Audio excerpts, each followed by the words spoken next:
পাগলে কিনা বলে ছাগলে কিনা খায়, ওরা কি ওইখানে স্পটে ছিল? আর আপনি যে মানে আপনারা যেভাবে বলবেন বা প্রেস যেভাবে মিডিয়া ট্রায়াল করবে তাতে তো হয় না। তার চার্জশিটে সেটা থাকতে হবে, তার কেস ডায়েরিতে সেটা থাকতে হবে। আপনি বললেন আমার মনে হলো, আর আমি আরেকজনকে নিয়ে গিয়ে জেল দিয়ে দিলাম বা দিলাম, তা হয় না। তথ্য প্রমাণের ওপরে বিচারক বিচার করেন, এবং আমরা চাই যে সিবিআই যে তথ্য প্রমাণ দিয়ে সেটা যথেষ্ট নয়। যদি কলকাতা পুলিশ এর তদন্ত করতো নিশ্চিতভাবে হতো। উনি কী করেন আমি জানি, কিন্তু ব্যাপারটা হচ্ছে যে আমিও চেয়েছিলাম আমরা যে এটা একটা বিরলতম অপরাধ এবং তার ক্যাপিটাল পানিশমেন্ট, এটা আমরা সবাই চেয়েছিলাম, যাতে আমার কোনো মেয়েকে এইরকম খারাপ চোখে আর কেউ দেখতে সাহস না পায়। এটা আমরা সবাই চেয়েছিলাম। ওনার প্রতি আমাদের 100% সহানুভূতি আছে, কিন্তু এখতিয়ার বহির্ভূত কথা এটা ঠিক না। রায়ের যে রায়, শিয়ালদা কোর্ট যে রায় দিয়েছে সেই রায়ের কপিগুলো ওনারা ভালো করে পড়বেন এবং তারপরে আমার বিরুদ্ধে কোনো মন্তব্য করার প্রয়োজন পড়লে অবশ্যই করবেন। আমি যদি কিছু ভুল বলে থাকি, শিয়ালদা কোর্টের উপরে পূর্ণ আস্থা আমাদের ছিল এবং বিচারপতি সেই আস্থার উপর ভরসা করে বিচারপতি যে রায় দিয়েছেন সেই আস্থার পূর্ণ মর্যাদা দিয়েছেন বলে আমি মনে করি। এবং সেখানে প্রতিটা পৃষ্ঠায় সিবিআই, কলকাতা পুলিশ, পশ্চিমবঙ্গ সরকার, কলেজ কর্তৃপক্ষের বিরুদ্ধে যে সমস্ত কথাগুলো বলেছেন সেগুলো প্রশাসন ভালো করে দেখে যারা আমার বিরুদ্ধে মন্তব্য করছেন অবশ্যই আশা করব তারা এই সমস্তগুলো ভালো করে জেনে তারপরে আমার বিরুদ্ধে মন্তব্য করবে। বললাম তো এখতিয়ারটা যে কী জিনিস, প্রজাতন্ত্র দিবসে ওনার কাছে আমি শিখবো না। একটু প্রজাতন্ত্র দিবস সম্বন্ধে আমার একটু অভিজ্ঞতা এবং শিক্ষা আছে আমার, এই কথাটা ওনার থেকে শিখবো না আমি।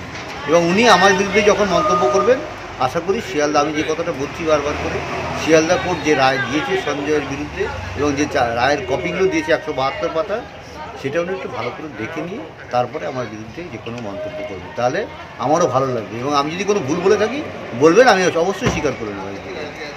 এবং কালকে যে মুখ্যমন্ত্রী পদত্যাগ চেয়েছি ওই রায়ের কপির ওপর বেস করে কোনো ভুল করিনি আমি। এখনও বলছি ওই যে রায় মুখ্যমন্ত্রী পড়ে তার ওই পদে থাকার অধিকার নেই। রায়ের যে কপিটা ভালো করে যদি মুখ্যমন্ত্রী পড়েন, আমি যদি মানে আমার সেই ক্ষমতা নেই, যদি সৎ কোনো লোক মুখ্যমন্ত্রী হতো তাহলে সে পদত্যাগ করত। তার পুলিশে তার প্রশাসনের বিরুদ্ধে যেভাবে জজ আঙুল তুলেছেন তাতে তার পদত্যাগ করা উচিত। এই কথাগুলো একটা উদ্দেশ্য প্রণোদিত অসংলগ্ন বিবৃতিতে পরিণত হচ্ছে। অভয়ার বাবা মার প্রতি আমাদের পূর্ণ সম্মান, সহমর্মিতা, শ্রদ্ধা রয়েছে, কিন্তু একের পর এক কখনো এই কথা বলছেন, কখনো সিবিআই চাই বলছেন, কখনো বলছেন সিবিআই চাই না, কখনো বলছেন সিবিআই মানি না। এটা হচ্ছেটা কি? কিছু অন্ধ তৃণমূল বিরোধী, কোথাও বাম অতি বাম, কোথাও অন্ধ তৃণমূল বিরোধী কিছু অশুভ শক্তি চক্রান্তকারী, তারা অভয়ার বাবা মার আবেগ এবং শোককে বিপথে চালিত করছেন এবং উদ্দেশ্য প্রণোদিত কিছু বিবৃতির দিকে প্ররোচিত করছেন। এদের পাল্লায় পড়াটা ওনাদের একদম ঠিক হচ্ছে না। অভয়ের বাবা মা গতকাল তৃণমূল বিধায়ক ওখানকার স্থানীয় তার নাম করে বলেছেন যে এরা গোটা ঘটনার পিছনে তথ্য প্রমাণ ব্যাপারে জড়িত থাকতে পারে। দেখুন, ওনারা সম্পূর্ণভাবে রাজনৈতিক উদ্দেশ্য প্রণোদিতভাবে প্ররোচিত হয়ে বিবৃতি দিচ্ছেন। তথ্য প্রমাণটা ঠিক ছিল বলেই তো মাননীয় বিচারক তথ্য প্রমাণের ভিত্তিতে দোষী সাব্যস্ত করেছেন। তথ্য প্রমাণের যদি ঘাটতি থাকতো, লোপাট থাকতো, বিকৃতি থাকতো, তাহলে সঞ্জয় রায় দোষী সাব্যস্ত হতো কি করে? আর যে যে ধারায় দোষী সাব্যস্ত হয়েছে সেই ধারাতেই মৃত্যুদণ্ড রয়েছে। তো তাহলে মৃত্যুদণ্ড কেন দেননি এটা তো বিচারক বলতে পারবেন, আর আর্গুমেন্ট করেছে সিবিআই, তারা বলতে পারবেন। সুপ্রিম কোর্টে দীর্ঘদিন ধরে যখন মনিটর করেছে তখন তো অভয়ার পরিবারের তরফে একের পর আইনজীবীরা ছিলেন, তারা পরের বার কথা বলেছেন। সেই আইনজীবীরা তো কই এখন কোনো কন্ট্রাডিকশন দিচ্ছেন না। সেই আইনজীবীরা কোথায়? তারা তো বুঝে গেছেন মামলার মেরিট কি, তারা বুঝে গেছেন সিবিআই তদন্ত যেটা করেছে, কলকাতা পুলিশের যেটা তদন্ত শুরু হয়েছিল সঠিক অভিমুখে। তো ফলে এখন কিছু উদ্দেশ্য প্রণোদিত মহল তারা ইচ্ছাকৃতভাবে বাবা মার শোককে বিভ্রান্ত করে বিপথে চালিয়ে তাদের কিছু নিজেদের উইশ লিস্ট, নিজেদের এজেন্ডা মতো বিবৃতি দিয়ে ইস্যুটাকে বিকৃত করতে চাইছেন। তৃণমূলের নেতারা ঘটনার দিন 1.5 ঘন্টা সন্দীপ ঘোষের সাথে বসে মিটিং করেছেন, মূলত এমএলএ কথা বলছেন। এগুলো তো তদন্তের সময় বারবার বলা হয়েছে, তদন্তকারীরা দেখেছেন, সিবিআই দেখেছে, জাজ দেখেছেন, সুপ্রিম কোর্ট মনিটর করেছেন। সবটা হয়ে যাওয়ার পর আবার বিকৃতভাবে নতুন কথাগুলো তুলে আনার জাস্টিফিকেশনটা কোথায়? আমার তো উল্টো প্রশ্ন, যে আরজি করের নামে, আরজি করে গণ আন্দোলনের নামে যে ইভেন্ট ম্যানেজমেন্ট সংস্থা আরজি করে গণ আন্দোলন, স্বতঃস্ফূর্ত নাকি গণ আন্দোলন, এইসব গণ আন্দোলনের নামে যে সংস্থা, যে ইভেন্ট ম্যানেজমেন্ট সংস্থা, তাদেরকে জুনিয়র ডাক্তাররা পেমেন্ট করলেন, তার বক্তব্য নিয়ে তো তদন্ত চাই। জুনিয়র ডক্টররা ক্রাউড ফান্ডিং করলেন, টাকা তুললেন ন্যায় বিচারের দাবিতে।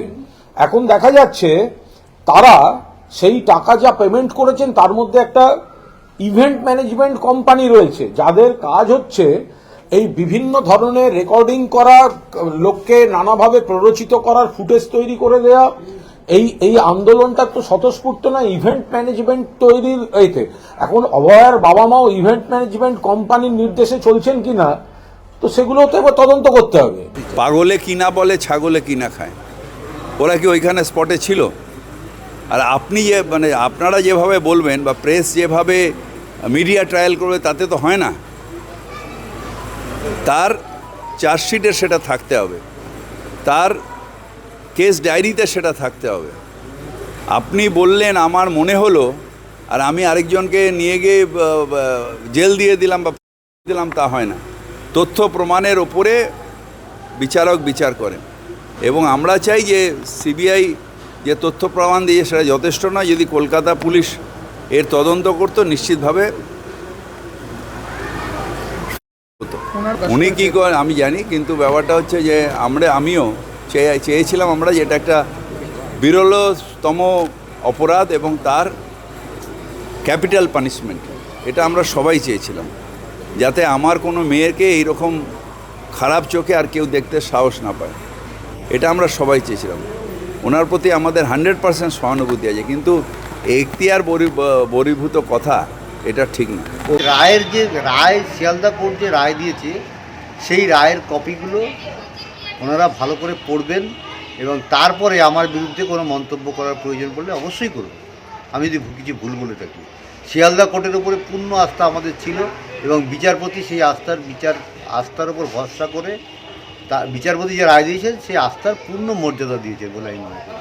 এবং সেখানে প্রতিটা পৃষ্ঠায় সিবিআই, কলকাতা পুলিশ, পশ্চিমবঙ্গ সরকার, কলেজ কর্তৃপক্ষের বিরুদ্ধে যে সমস্ত কথাগুলো বলেছেন, সেগুলো প্রশাসন ভালো করে দেখে যারা আমার বিরুদ্ধে মন্তব্য করছেন, অবশ্যই আশা করব তারা এই সমস্তগুলো ভালো করে জেনে তারপরে আমার বিরুদ্ধে মন্তব্য করবে।